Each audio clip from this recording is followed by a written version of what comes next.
All right. So most beginning runners are at one time or the other, as they start their running and progress through the first year or so, are going to encounter knee issues.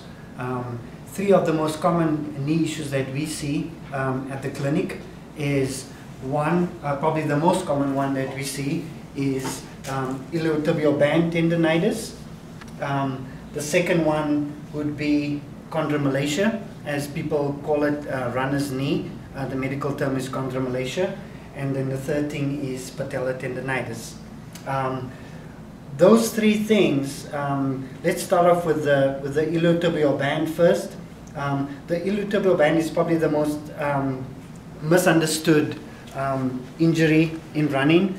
A lot of people have the idea that the iliotibial band changes length and gets tighter and shorter. The fact is that the IT band is a ligament. It goes from bone to bone.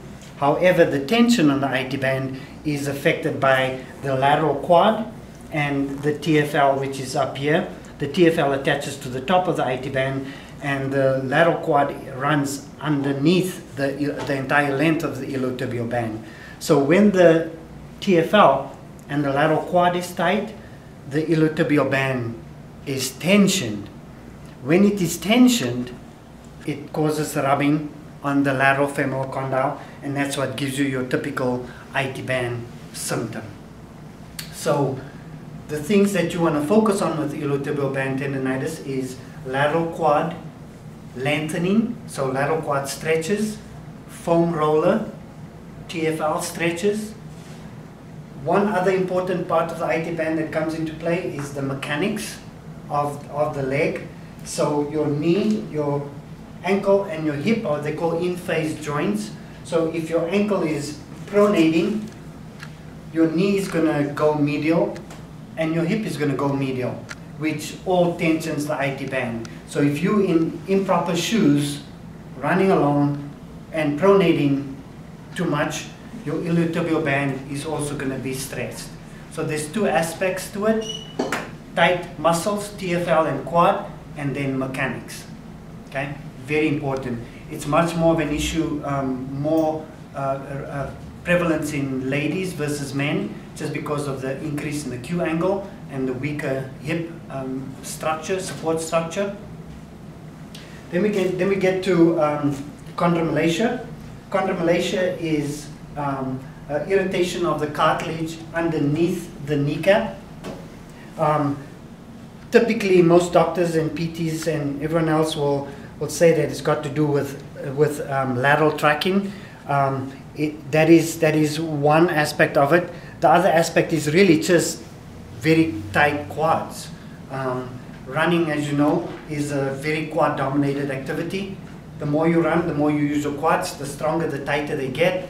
The stronger, the tighter they get, the more compression there is on your patella. Okay? The lateral quad, being what it is, much stronger than the rest of the quads, is always going to pull your patella slightly lateral. And because of the anatomy of your knee, with your lateral condyle being much higher than your medial condyle, there's less space here than there is medially.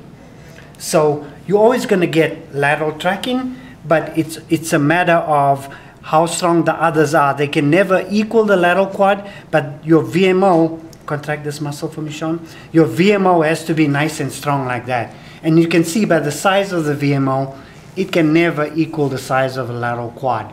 So regardless of who you are, how strong your quads are, you're always going to get a slight lateral tracking. So the more important part of that is keep your quads nice and lengthened.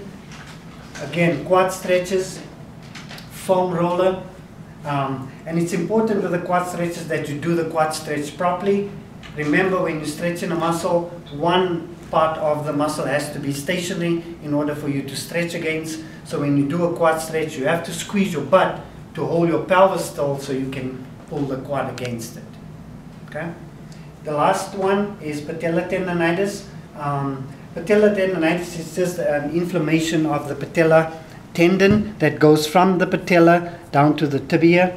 again, there's two aspects that influence it the most, is quad tightness and again mechanics. So as we was speaking earlier, if you pronate, you're going to get a torsion of your patellar tendon.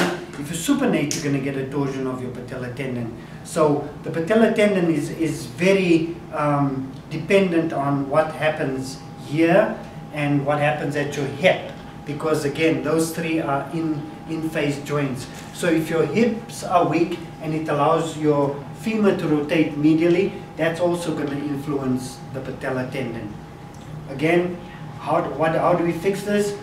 Again, quad stretches, foam roller, make sure the mechanics are good, make sure that your hip stabilizers are nice and strong, because as we know, running is a single stance activity. So when you're standing on one leg, your hip stabilizers are very, very important, because when you're running at a high speed, they become even more so. So hip stabilizers, foot mechanics, very, very important, because they all affect the knee.